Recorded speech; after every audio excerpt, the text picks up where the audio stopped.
Okay, so the distorted peak shape or peak splitting is one of the major reason for discontinued HPLC analysis.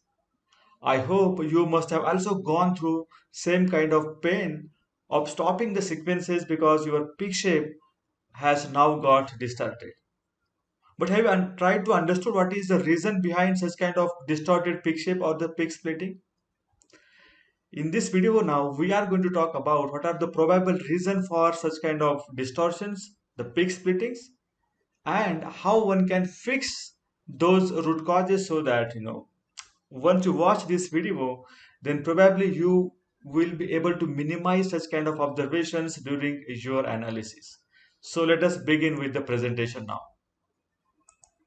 So these are the 10 different points. I mean, there are 10 different root causes behind the distorted or the peak splitting. We will talk about all those 10 points, and in addition to that, we will also identify the possible solutions so that you will not again come across such kind of observations. So let us begin with the very first point, and that is the presence of void at the head of the column. So the presence of void at the head of the column can disturb the flow path of the analyte, and thus a fraction of the analyte along with the mobile phase may enter the column earlier, and then the other fraction of the sample will enter. Now thus there are two separate peaks from the two different sets of the analyte, and this delayed fraction enters the column a bit late, and this may give rise to a double peaks or the peak splitting, right? So this could be the reason, right? Your void at the column head can be the reason for peak splitting. So how you are going to mitigate that, right? There is only one way now. You need to replace the column by suitable one. The second reason is the voids inside the column, right? If there are voids present inside the columns, this can also lead to peak splitting. So at times the column packed, if it is not efficient, right, and maybe due to the incorrect column geometry, large voids can cause the peak to split. So if your column consists of larger voids, that can further lead to peak splitting. So what you are going to do now, in case if your column has lot of voids, you need to replace the column, right? You need to replace the column by suitable one. The third point is secondary interaction, that is Silanol effect, and I'm talking about the C8 or C18 stationary phases. See, this bonded stationary phases, the Silanol groups will not get completely replaced by alkyl chains like C8 or C18, and still there will be good amount of Silanols which are active and present onto the column. And these Silanol groups, right, they will get ionized. They will get ionized in case of the pH greater than 4, right? If your mobile phase pH is greater than 4, then the Silanol groups will get ionized. And the moment the Silanol groups get ionized, what is going to happen, right? Your basic compound, if you have a basic compound, and if that basic compound is now protonated and has a positive charge, so this SiO minus and H plus, so this H plus present onto the silanol group will get replaced by the BH plus, your basic compound, and because of that your basic compound will have a secondary interaction with the silanol groups. You never wanted silanol groups to get involved into the retention of the basic compounds, but because of the possibility of, where the synenol groups itself can undergo ionization and can have the cation action process done, and because of that there may be a chance of the peak splitting or probably a tailing, a good amount of tailing to the basic compound. So how you are going to mitigate, how you are going to minimize the silanol effect, and there are four different ways to do that. Select the pH less than 4 to suppress the silanol ionization. As we discussed, right, that the silanol groups will go under ionization above pH 4. So if you keep the pH little bit acidic below 4, then these groups will never go under ionization. And if they are not ionized, they will not replace the protonated base, and hence you will not have much impact to your analysis or the peak. Use end capped column. So let us remove the problem from its root level. So there are many stationary phases available, columns available, in which the selenol groups are end capped with the suitable reagents like trimethylsilane. The third point is use basic mobile phase additives like triethylamine. See what you are going to do. Suppose you cannot change the pH. You have a limitations of not using the end capped column. Now you can add the another competitor to your base moiety, that is triethylamine. So the selenol groups, this triethylamine groups has the more affinity towards the selenol groups, and because of that, the triethylamine is going to catch the active selenol groups, and which will not be later available for your basic moieties, and hence there will be no much interaction of your protonated base with the selenol groups, because the selenol groups will not available for the secondary interaction, as you have used triethylamine, and the triethylamine has already occupied the active selenol groups. The fourth is use type P silica columns. See, there are two kinds of silicas. One is type A silica, which is traditional silica, which is highly acidic in nature and which also contains metal impurities like aluminum and iron.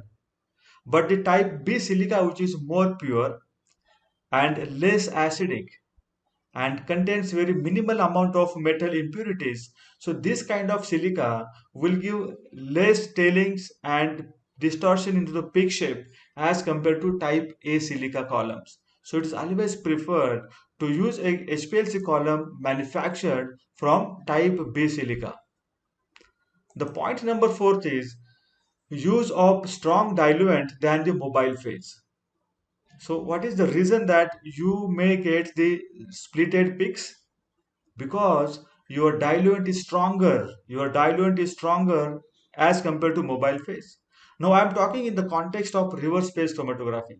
So in case of reverse phase chromatography, which factor determines the strength of the mobile phase? It is nothing but the organic solvent, right? Your methanol or ACN. So in case if you use the higher amount of this organic solvents as your diluent, then you will have a chances of peak splitting. So what are the way forwards now?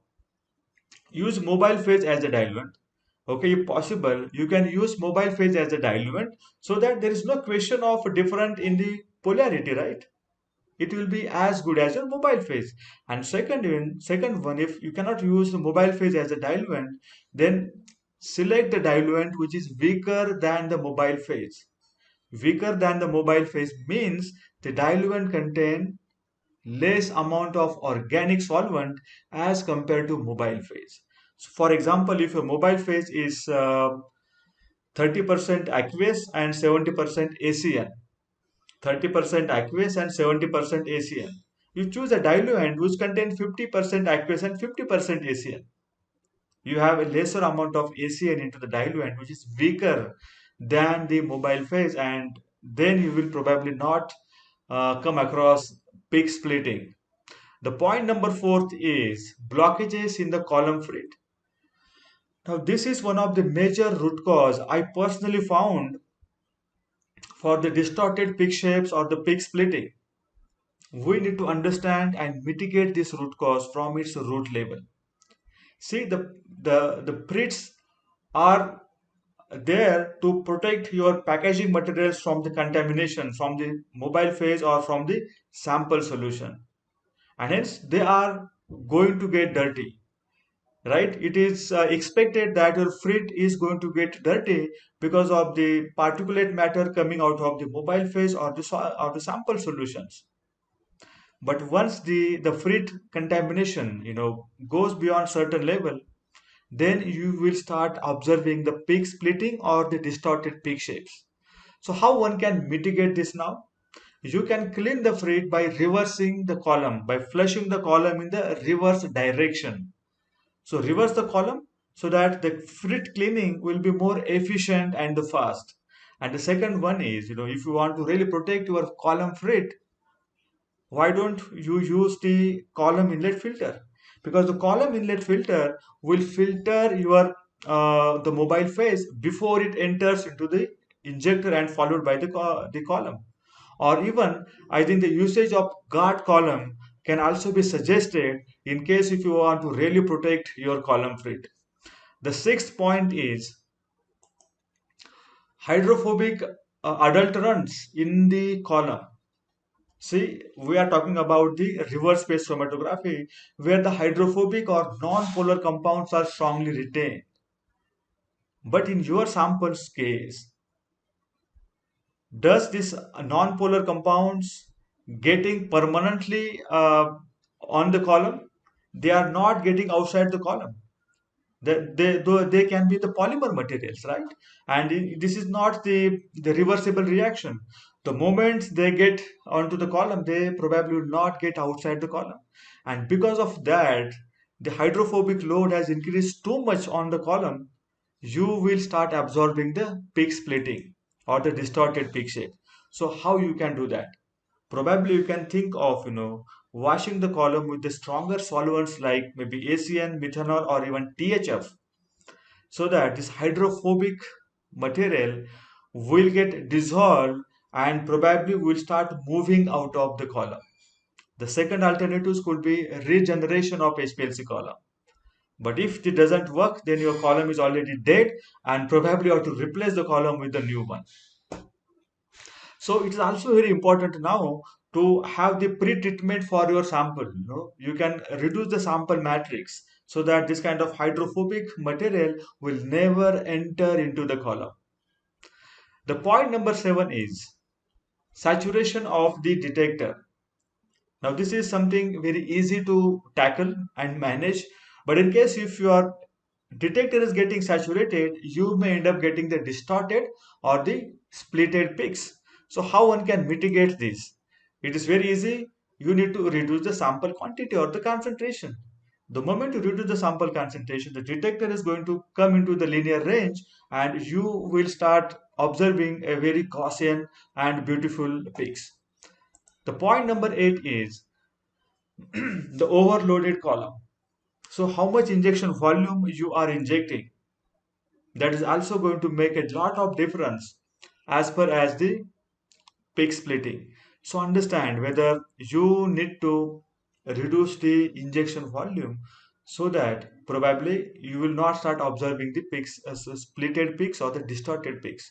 Or in case if you cannot reduce the injection volume, probably you can increase the dimension of the column. You can have the column which can withstand higher mass and load of the sample solutions. The point number 8 is compound is partially ionized, right? Now this is something related to the pKa and the pH of the mobile phase, the pKa of the compound and the pH of the mobile phase.